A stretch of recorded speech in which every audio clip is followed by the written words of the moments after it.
عوام کی بجائے طاقت کے بل پر، لہذا یہ تو اب ہو نہیں سکتا۔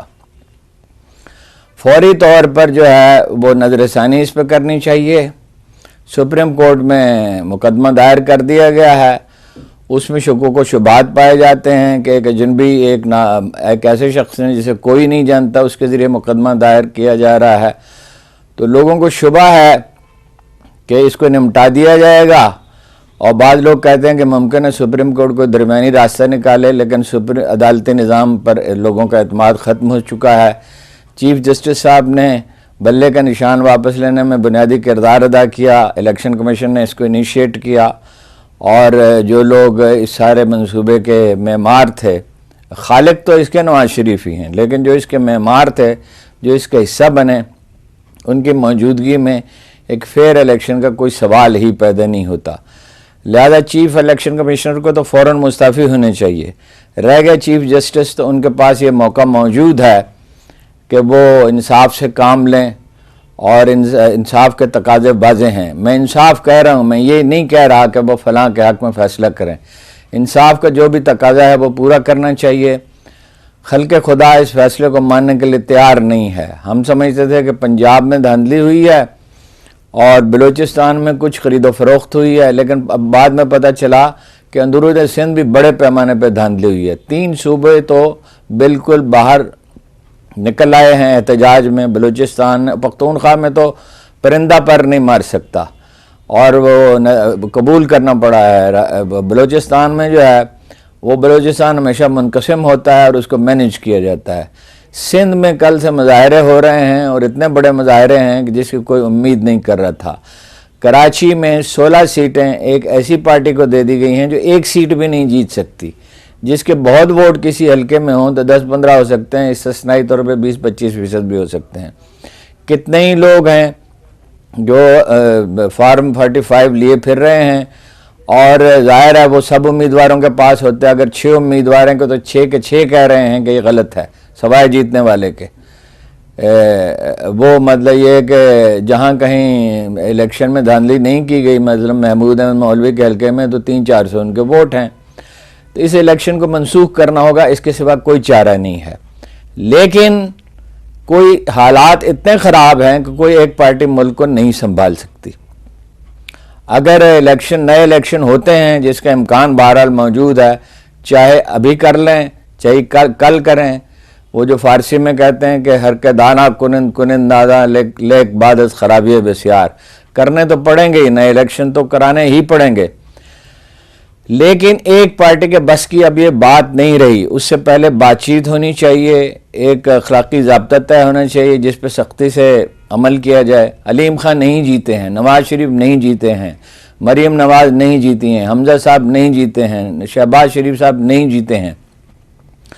اور اگر ملک جو ہے وہ مریم نواز اور آصف علی زرداری اور شہباز شریف کے حوالے کیا جاتا ہے تو معاشی طور پر ایسی تباہی آئے گی کہ غالباً سری لنکا سے بہت زیادہ ہوگی، لیبنان کی طرح ہوگی، جہاں کرنسی کی قیمت ایک سال میں 10% رہ گئی ہے، اور چیزوں کی قیمتیں، اشیاء خورونوش کی خاص طور پر، اور بجلی کی اور گیس کی بھی، گیس کی قیمت جو ہے وہ 10 گنا تک بڑھ گئی ہے، اور 35% اضافے کی تجویز ہے۔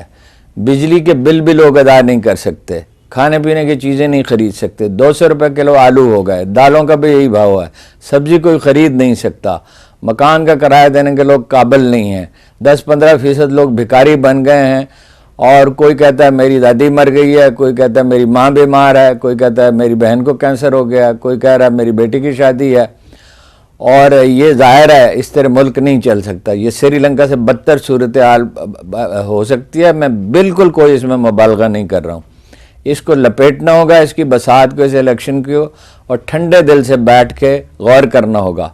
اور میں نے کل کہا تھا، اب پھر کہتا ہوں کہ سب لوگوں کو معاف کر دیں۔ اس کا مطلب یہ نہیں ہے کہ احتساب کو جو ہے وہ دفن کر دیا جائے۔ تو قرآن مجید میں تو ارشاد یہ ہے کہ اجتماعی زندگی کا انحصار ایک احساس پہ ہے۔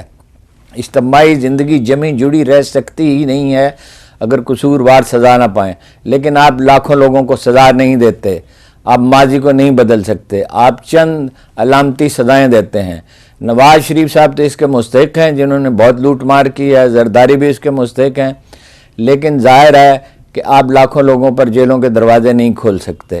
وہی بات جو نیلسن منڈیلا والی ہے، جو ہم ہر روز کرتے ہیں لیکن عمل کے لیے ایک لمحہ بھی نہیں سوچتے۔ ٹروتھ اور ریکنسیلیشن کا راستہ اختیار کرنا چاہیے، جن لوگوں کی غلطی ہے وہ معافی مانگیں، جن کو معافی دی جا سکتی ہے ان کو معافی دے دی جائے، لیکن وہ اس کی قیمت ادا کریں، لوٹ مار کا مال واپس کریں، لیکن یہ کام کوئی ایک شخص یا ایک پارٹی کے ہاتھ میں نہیں ہونے چاہیے۔ اس کے لیے ادارے ہونے چاہیے جو بالکل انصاف کے ساتھ فیصلے کریں اور محض الزامات پر نہ جائیں۔ وزیر اعظم اگر عمران خان بن جاتے ہیں، فرض کیجئے، یہ تو بھی قبل از وقت ہے، بن جاتے ہیں تو ان کا کوئی تعلق احتساب سے نہیں ہونا چاہیے۔ احتساب کے لیے ایف آئی اے ہو، نیب ہو، عدالتیں ہوں، اینٹی کرپشن والے ہوں، اس میں ایسے لوگوں کا تقرر ہونا چاہیے جو سب سے پہلے حکمران پارٹی کے لوگوں کا احتساب کریں، باقیوں کا بھی کریں، لیکن یہ کوئی داروگیر نہیں ہونی چاہیے، لوگوں کی گردنیں نہیں کاٹنی چاہیے، لوگوں کی جائیدادیں نہیں چھیننی چاہیے، ناانصافی نہیں ہونی چاہیے۔ انصاف وہ واحد چیز ہے کہ اعتدال اور انصاف ہی وہ چیز ہے اور حکمت ہی وہ چیز ہے جس کے ذریعے اتنے بڑے بحران سے نکلا جا سکتا ہے، اور پھر بھی معیشت کی تعمیر کے لیے کئی سال درکار ہوں گے، اور ساری قوم کو اس کے لیے یکسو ہونا پڑے گا اور قربانی دینی پڑے گی۔ صرف یہ وہ واحد راستہ ہے جس کے ذریعے قوم کی عزت بحال ہو سکتی ہے، معیشت بحال ہو سکتی ہے اور مستقبل کے منور ہونے کے امکانات پیدا ہو سکتے ہیں۔ 75 برس اتنی غلطیاں ہم نے کی ہیں کہ مزید غلطیوں کی اب کوئی گنجائش نہیں ہے۔ بس اتنی مختصر سی بات ہے، کسی کی سمجھ میں آتی ہے تو ٹھیک ہے، ورنہ اصول یہ ہے کہ وقت کے فرمان کو جو لوگ نہیں سمجھتے، وقت انہیں روند کر گزر جاتا ہے۔ بس یہی گزارش آپ سے کرنی تھی، ذرا طویل گفتگو شام میں کریں گے۔ آپ کا بہت بہت شکریہ۔